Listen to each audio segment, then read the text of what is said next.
Hello and welcome back to the Plocast Collectible Show, or Toy Show, or whatever we end up calling this. This is the third episode, and if you're wondering, how is this the third episode? I haven't seen anything from this series yet. Make sure you check out episode 0, which basically explains what this series is, and what actually the first and second episodes are. Because, I go into more detail about that there. I don't want to waste too much time on that here. But go ahead and click the link in the description and it should take you right to that video where you can learn more about what the show is. If you've already seen that or you just want to keep watching from here, basically the series is going to be us, talking about, reviewing, unboxing, whatever, any collectibles, action figures, books, and anything that we get really that we feel like could be its own video. Now in front of me you'll notice we have a handful of Star Wars The Black Series Clone Trooper action figures other than this one here. This is the Bandai model kit. And if you're familiar with Black Series or you collect Black Series, you might have the general idea of what this is. Basically, this video is going to be talking about this guy here, or these two at least, which are on the newer Clone Trooper body. It's going to be comparing it to the old one, and why I like one better than the other. Now in front of me is sort of the evolution of the Hasbro Black Series clone molds. Starting off here with Commander Cody. This is a re-release of Commander Cody, but it's exactly the same. You have double jointed knees here in the elbows and at the knees. This original body is very limited articulation wise. The shoulders only go up about that far because the shoulder pad bumps into the torso. Torso movement is very limited. Despite being double jointed elbows, they only go about 90 degrees. The legs kind of can't really go up unless you twist the thigh, but when you twist the thigh, you twist the leg, and then bending it in looks like that. So this is the original mold, and was very deserving of an upgrade once one eventually came along. And that's where this guy stands. This is the Black Series Captain Rex, the regular release, not the convention exclusive one. And this guy actually fixed a lot of issues that this figure had. Now, if you'll notice in that last shot, I was able to have his shoulder up here to hold the helmet like that. And that's actually because this shoulder pad has been completely redesigned to allow the shoulder to go completely inside the torso, meaning you can get all this range here, instead of before where it was about there with this guy. Also, the elbows were modified. There were little cuts made in the bicep and the forearm, which allows for way better elbow movement. Way more than 90 degrees, which is what the old mold got, which was about there, up to there. Which may not look like much when I'm doing this, but when you're posing figures and when you're trying to make them look decent, that a little bit of movement makes all of the difference. The legs are also a bit different. If you notice, the gap here is a lot smaller than it is on this guy. It's not in focus, but you can still see the large gap in the legs. The legs were a little bit different. Not necessarily better, maybe a little bit better in terms of the angle at which you have to bend the knee at, but still very limited due to just the design of the armor, and you also risk, cutting into it right there like I just did when you try to get the leg up to where you want it to be. Also, one limiting thing with both versions of the mold is the ankles. They move up, but they do not move back at all. But the one thing that I appreciated most about this older mold is its accuracy. The Black Series line is meant to be realistic.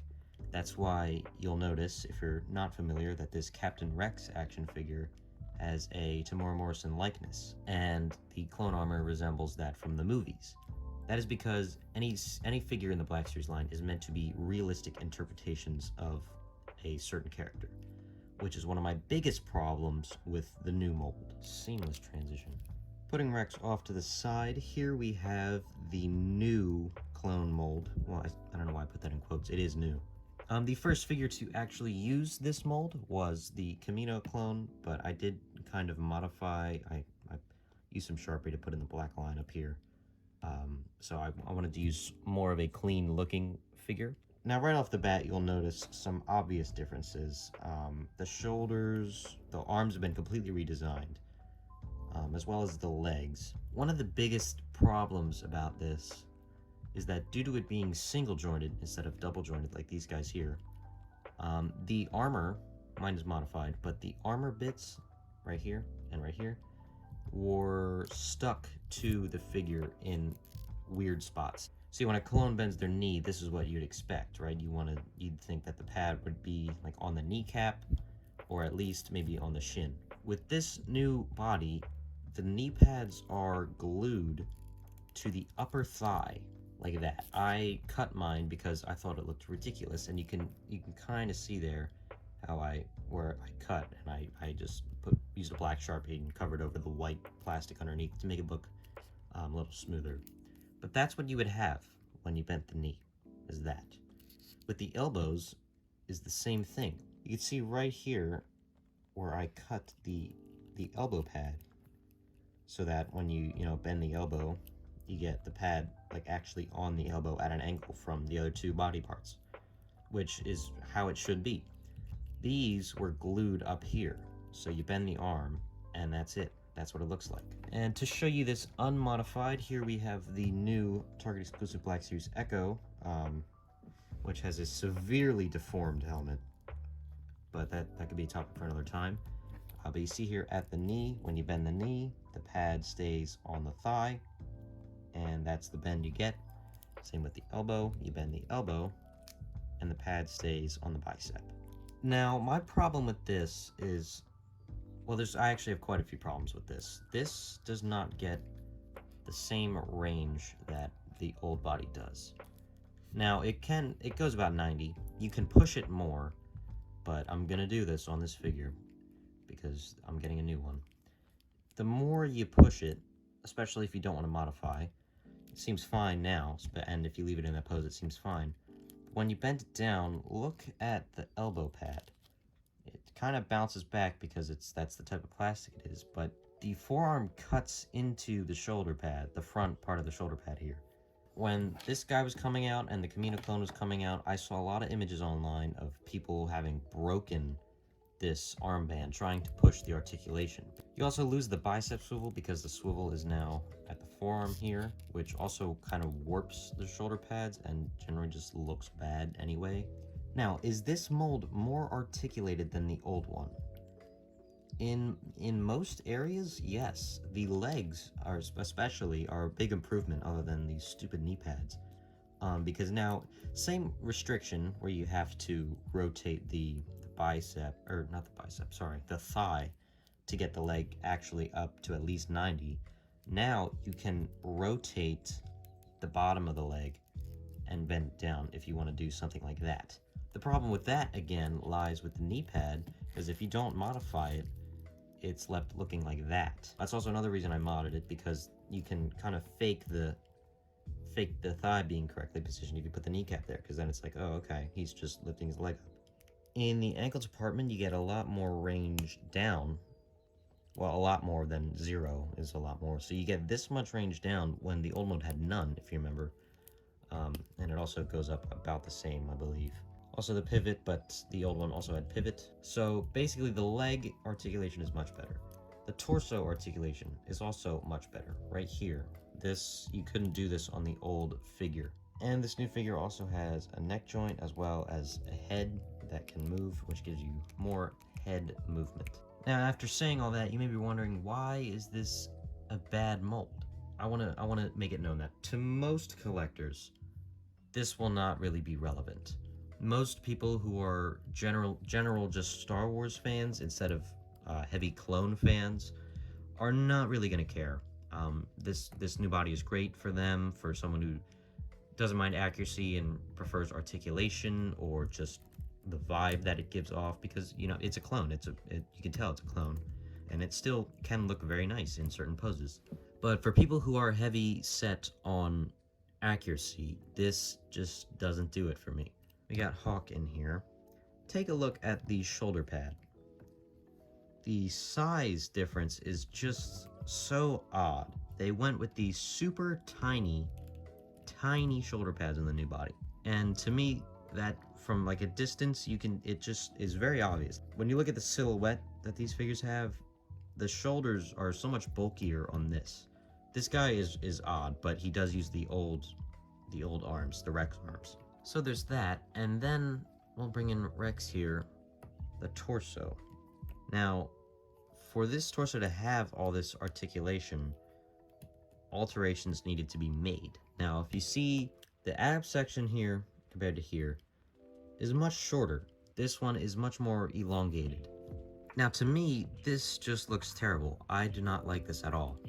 The CGI model for the clone in Revenge of the Sith, which is the live-action version of the clone armor, which is what these figures should all look like, this is the distance from the belt to the upper torso is minimal. That's what it is, essentially, just this.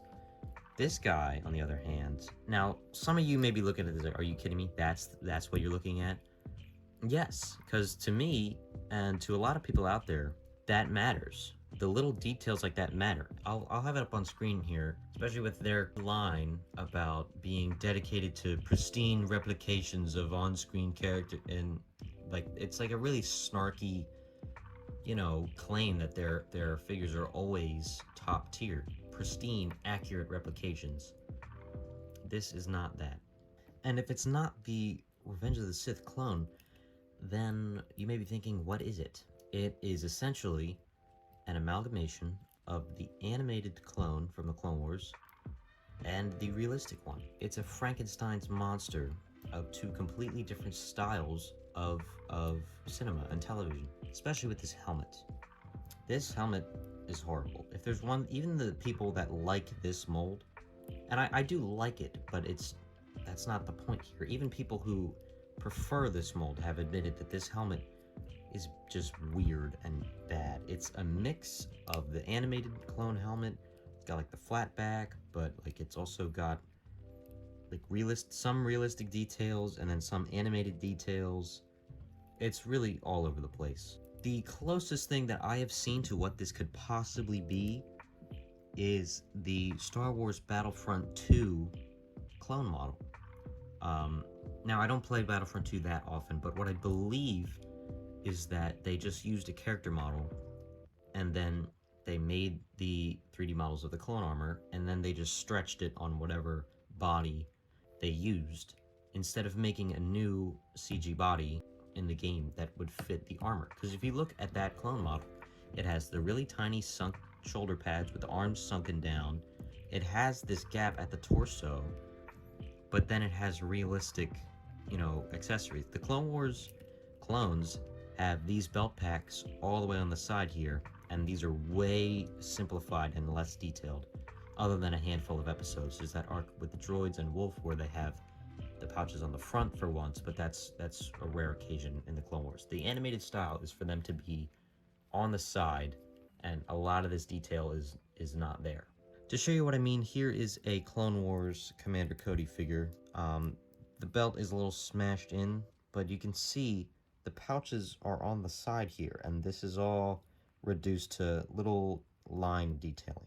Now, obviously, this is not supposed to have that because it's a realistic interpretation, but these clones also had the tiny shoulder pads, which makes you wonder why, if this is supposed to be realistic, does this have mixes of animated style in there? Yes, it's an animated figure, but so is Rex, and they made him flawlessly, realistically. And then it doesn't really work with the rest of your collection, because for the most part, up until this point, all of the live action figures, obviously, and all the animated figures have been recreated realistically. And then you have the clone who comes along, and it honestly kind of just looks like they stepped out of the TV screen from the Clone Wars. Now, yes, I would like that, but that's not what this is supposed to be. These are supposed to be realistic interpretations of figures. Thank you for listening this far in, if you have. I know this is kind of ranty. We don't expect this series to do all that well, but it's something that I've wanted to do. If you want to see a really good version of the Revenge of the Sith clone, which is the realistic clone, which is what all these figures should look like, here is the Bandai model kit clone. This kit is really well made. Now, obviously, there's a lot of different kind of gapping issues and, little parts being off because it's a model kit. You build it. And it's, it's like the hard plastic, so you can't get, warp any pieces to get poses you want. But this is what the clone should look like. Look at the shoulder pads. Look at the size. Look at the proportions. Look how stocky it is. Look how Look at this gap here. This is what it should look like. You even get drop down legs to get better leg movement. I mean, this is the pinnacle of realistic clones.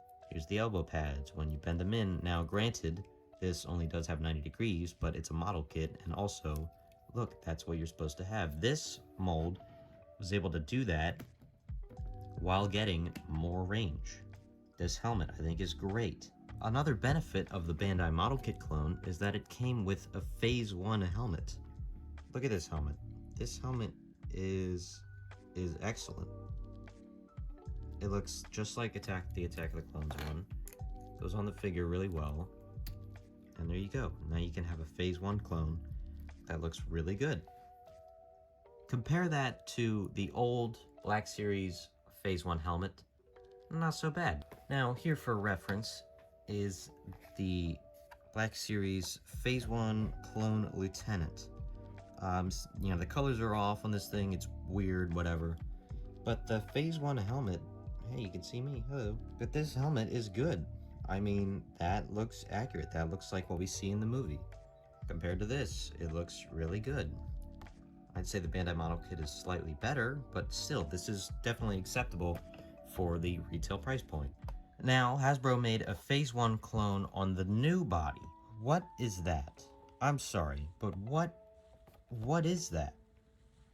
I haven't opened this figure because I frankly don't care to. I have no purpose in doing that. My brother does have one out of the box, and I can show you this in more detail. And here's that figure out of the box. And I'm sorry, there is just no comparison here. This is like a pudgy, oddly shaped helmet. I mean, in comparison to the one we had before this, it blows this one out of the water. And because all of these new clones have an unpainted head molded in, so that all the helmets can be universal or whatever, a lot of the times these are warped. This is warped. You'll notice the head's a little crooked. The head is on straight. The neck is straight. Everything about this is straight. But the helmet is just warped around because it's glued onto this head. You don't have to worry about that with this. I'm sorry. I mean, yes, they do look similar. But look, the printing is not even in the line. This just blows this out of the water. And the old Black Series Phase 1 helmet also blows this out of the water. I was going to talk about the newly released Clone Pilot Hawk in this video, but seeing as the recording is now over half an hour, I think it's best to save this for another episode. Do stick around and wait for that though, because this is a very interesting case that I wanted to talk about. And again, I don't want you to get the impression that I hate this mold. Like, I like it. I mean, it's obviously a clone. It's close enough for most people. The articulation is nice.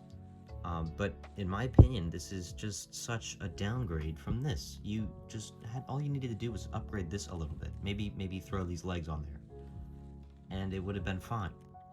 You know, I don't understand the need to go to this. They had just started using these elbows. Up until the new mold came out, they only got to use these elbows twice. They used them on Rex and then on Bly, and then they moved to this mold. But yeah, anyways, thank you so much for watching. If you got to the end, thank you for staying all the way through. If you didn't, that's understandable. Me rambling about clones for almost an hour probably doesn't seem too entertaining for everybody. But again, if you did like it, make sure you stick around. We will have more content like this coming out in the future. And also stick around for the video I'm going to be making about Clone Pilot Hawk, because this thing is very, very odd. I want to be talking about this guy in a little bit more detail because some weird things are going on here. Here, we'll get a little Cody in there. Let me know what you think about the new clone body compared to the old clone body in the comments. Let me know if you disagree, if you agree. Comments really do help us out because we love engaging with people. Also, real quick, make sure you check out the other content on our channel. This is not the main thing we do. We mostly do reviews and reactions to Star Wars content. But yeah, that's going to be it from me. Thank you again for watching this far if you have, and I will see you in the next video.